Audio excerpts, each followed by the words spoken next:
Et à tous les militants de la paix, beaucoup de gens pensent que le président Félix Tshisekedi a abandonné son excellence Constant Mutamba. Non, vous vous trompez. Le président Félix ne peut pas abandonner Constant Mutamba, c'est son petit. Le président Félix, c'est un président qui est très sage. Et c'est un grand stratège, ce que vous devez savoir. C'est pas facile de comprendre le président Félix Tshisekedi. C'est un homme de stratégie. Il est trop stratège. C'est pas facile de lui comprendre. Regarde, quelqu'un qui a arraché le pouvoir entre les mains des intellectuels, sans violence. Il a arraché le pouvoir entre les mains des gens qui avaient l'armée, la police, tous les services de sécurité et toutes les armes qu'il faut. Mais le président Félix Tshisekedi les a arraché le pouvoir sans pourtant verser une goutte de sang des Congolais. Regarde, c'est quelqu'un qui est vraiment stratège. Pour le comprendre, le président Félix Tshisekedi, c'est pas facile. Parce que tout ce qu'il fait, il prend son temps et il fait ça avec beaucoup de stratégie.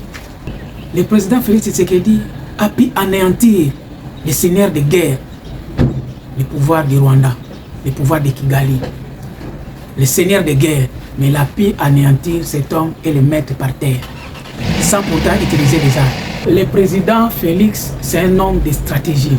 Il sait ce qu'il fait. Les juges ne sont pas au-dessus du président de la République, non. La magistrature suprême de la nation, c'est lui. Il les laisse jouer, il sait ce qu'il est en train de faire. Regarde, je vais vous donner un exemple. Vous savez, l'aigle. Vous savez comment l'aigle teste ses enfants? L'aigle, pour tester ses enfants, il va prendre son enfant, il met sur son dos. Il va monter en haut, à l'altitude vraiment en haut. Et puis il va lâcher l'enfant en haut. Lui, il descend vraiment en bas. Et l'enfant va commencer à se paniquer, à se débrouiller, jusqu'à un moment donné, lui là où il est en train de contrôler l'enfant de loin. Parce que l'œil de l'aigle, ça voit de loin, même à 1000 km, il voit quelque chose de près. Quelque chose qui est à 1000 km, l'aigle voit ça comme on voit, il regarde ça comme si c'est tout près de toi. Il contrôle son enfant qu'il a lâché depuis en haut, à 1000 ou à 2000 km, il lui contrôle. L'enfant se panique, l'enfant va se débrouiller de s'envoler, s'il sent que le danger est. Il court pour secourir son enfant. L'aigle, pour tester le petit aigle, il lui met sur son dos, il monte dans l'altitude en haut, il lâche l'enfant, lui descend en bas, il lui contrôle de loin. Pour donner l'enfant la sagesse et la manière de se défendre. Lorsque l'enfant va sentir que je suis seul, la maman n'est plus là, l'enfant va se débrouiller et ça fortifie aussi ses ailes. Et au dernier moment, sa maman vient se mettre en bas pour récupérer son enfant. C'est ce que le président Félix Tshisekedi a comme stratégie. Le président Félix ne peut pas abandonner son excellence Constant Mutamba. Vous vous trompez. Il est en train de tester son fils. L'or, pour approuver l'or, il faut que ça passe sur le feu. Son excellence Constant Mutamba soit fort et courageux. Pour approuver l'or, le vrai or, il faut le faire passer sur le feu. Le président Félix, c'est un président qui est stratège. Il sait comment il est en train de tester son fils.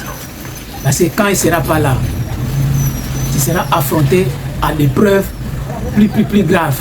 Alors il faut passer par les faits. Sois fort et courageux. C'est Constant Mutamba, il faut te réjouir.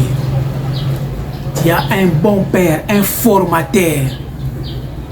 C'est ça, il est en train de faire passer sur le preuve supérieur, le degré supérieur. Il sait pourquoi.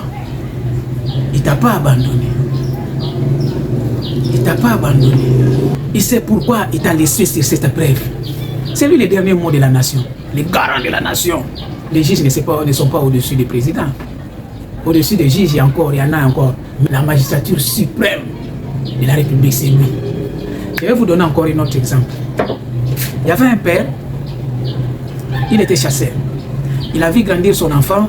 À l'âge de 20 ans, il a vu que lui, l'âge déjà été avancé. À bientôt, il va prendre la retraite.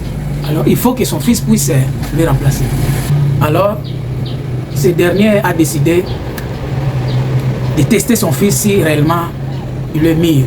le père a dit à son fils, je vais savoir si réellement tu as grandi. Il dit, papa, j'ai grandi, j'ai étudié, j'ai tout, j'ai les diplômes et tout. Il dit, oui, tu as les diplômes, mais je vais savoir si réellement tu as grandi.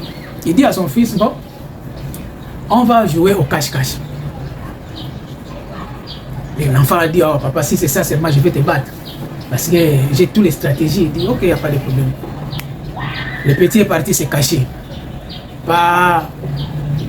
Le vieux lui a découvert. Le vieux est parti se cacher. Le petit lui a découvert. Le petit est parti se cacher. Le petit est parti se cacher. Il est rentré dans l'assiette où le vieux mange avec. La maman est venue. Elle a partagé la nourriture. Elle a pris la part du vieux. Elle l'a mis dans son assiette. Lorsque le vieux voulait manger, il ouvre l'assiette et voit le petit dire, oh viens, je t'ai retrouvé. Le vieux est parti se cacher dans le sac à dos que le petit amène à l'école. Le petit a cherché le vieux, il a cherché le vieux, il a cherché le vieux, il n'a pas trouvé. Il a cherché le vieux, il a cherché le vieux, il n'a pas trouvé. À un moment donné, il était fatigué, il dit, ah, je suis fatigué, je vais prendre mon sac, je vais revoir mes leçons. Il prend le sac, il ouvre le sac, il trouve le vieux. Il dit, ah, je t'ai retrouvé. Ok. Le petit a calculé, comment je vais faire? Partout, je me cache, le vieux me retrouve. Il a dit, ok. Il est rentré dans l'arachide. Le petit est rentré dans l'arachide. Après, la poule est venue, il a mangé l'arachide. La poule est partie se balader aux alentours du village. Le renard est venu, il a mangé la poule. Le renard est rentré dans la forêt. Le cobra, le gros serpent, a mangé le renard. Le vieux a cherché. Il n'a pas trouvé. Ah, l'enfant là, c'est comment? Il a cherché, il n'a pas trouvé. Il a cherché partout, il n'a pas trouvé. Le vieux a dit, ok, il n'y a pas de problème. Après, à un moment donné, ses amis sont venus. Oh non, allons à la chasse. Ils sont partis à la chasse avec leurs amis. Ils ont chassé, ils n'ont pas trouvé. Au retour comme ça, le vieux a vu un serpent, un gros serpent sur la route. Il a tiré sur le serpent. Il a tiré sur le serpent. Ils ont récupéré les serpents, ils ont amené au village, ils ont découpé les serpents. Ils ont découpé les serpents, ils ont retrouvé les renards dans les serpents. Le vieux a découpé les renards, ils ont retrouvé la poule dans le ventre du renard. Ils ont pris la poule, ils ont découpé la poule, il a vu l'arachide. Le vieux a ouvert l'arachide et le petit est sorti. Il a dit, ah, ça c'est mon dernier numéro, comment il m'a retrouvé? Le vieux lui a dit, tu es un enfant. Attends. Le petit dit, va te cacher. Il dit, non, aujourd'hui je suis fatigué, après on va continuer après. Quelques jours passés, le vieux a dit à son enfant, allons à la chasse, comme il n'y a pas à manger, alors chercher à manger. Ils sont arrivés à un endroit, le vieux a tiré sur un éléphant, l'éléphant est tombé. Le vieux a dit, ah, comme l'éléphant c'est trop grand, va au village, va appeler les gens, qu'ils viennent avec des assiettes, des machettes pour qu'on puisse récupérer, chacun récupère une partie. Et c'est comme ça, le petit a couru. Le petit est parti, il est arrivé à l'entrée du village. Et le petit va remarquer que les gens pleuraient. Le petit arrive au village, juste devant la maison. Il voit les gens qui pleurent. Tous les gens pleuraient, les gens se lamentaient, c'est pas possible. Il pose la question, il dit, mais qu'est-ce qui s'est passé? Il dit, oh, mais toi tu étais où?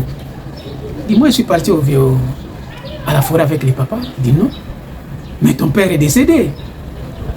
Tout le monde qui était, tu vois les gens qui sont en train de pleurer, ton papa est décédé, ton père est mort. Oh non, il dit non. Oh, comment ça? Moi j'ai laissé les vieux, je lui ai laissé à la forêt là-bas. On a fait descendre l'éléphant. Il faut que je vienne vous chercher, qu'on part, chacun récupère une partie. Il dit, mais toi tu es fou, bien comment? Viens voir. Le petit est parti, il voit vraiment, son papa était sur le lit, les gens étaient de pleurer, sa maman pleurait, et tous les membres de la famille pleuraient. Le petit dit, ça ne va pas, non, je ne crois pas. Le petit a couru dans la forêt pour voir les vieux. Il est arrivé là-bas, il trouve son papa avec l'éléphant. Le petit avait oublié qu'ils sont en train de faire les jeux de cache-cache avec son père. Le petit dit, papa, je ne comprends pas. Il dit, tu ne comprends pas quoi? Il dit, je suis parti au village pour chercher les gens, qu'ils viennent chercher la viande, et j'ai trouvé que les gens sont en train de pleurer, tu es mort. Il dit, mais si je suis mort, tu ne pouvais pas me voir. Je suis là, non? Il dit, vas-y, va chercher les gens qui viennent récupérer la viande. L'enfant est reparti au village. Il arrive au village. Les gens disent, mais toi, ton père est mort. Tu viens, tu disparais, tu réapparais, tu disparais. Qu'est-ce qui se passe? Il dit, mais mon papa n'est pas mort. Je lui ai laissé à la forêt là-bas. Il m'a demandé de venir vous chercher. Il dit, mais toi, il est déjà après-midi. Bientôt, on va aller enterrer ton père. Le petit était là, il regarde son père sur le lit. Il regarde les gens qui pleurent. Il ne comprend plus rien. L'enfant est reparti à la forêt. Il trouve son père en train de découper l'éléphant. Il met des morceaux. Son père lui a regardé, il lui a dit, mais où sont les gens qui t'ont envoyé d'aller? Je lui ai dit, papa, j'ai trouvé qu'on t'a déjà mis dans le cercueil, à bientôt il va aller t'enterrer. Le vieux regarde l'enfant et dit, ou bien c'est moi, ou bien ce n'est pas moi. Touche, ça c'est pas moi. Avec qui tu parles, c'est pas moi.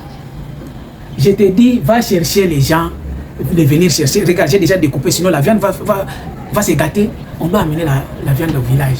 Va chercher les gens. Le petit est reparti au village, trouve les gens en train de creuser la tombe pour enterrer son père. Sa maman dit, mais toi, vraiment ton père est décédé, et toi, tu ne fais qu'aller-retour. Dis, maman, papa n'est pas mort, je l'ai laissé dans la forêt. Il m'a demandé de venir, il dit, mais non, c'est l'enterrement, viens dire les derniers mots.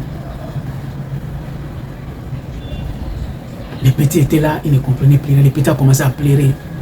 Ils regardent vraiment comment on descend les cercueils dans la tombe. On est en train d'écrire, donc on met les cercueils dans les trous.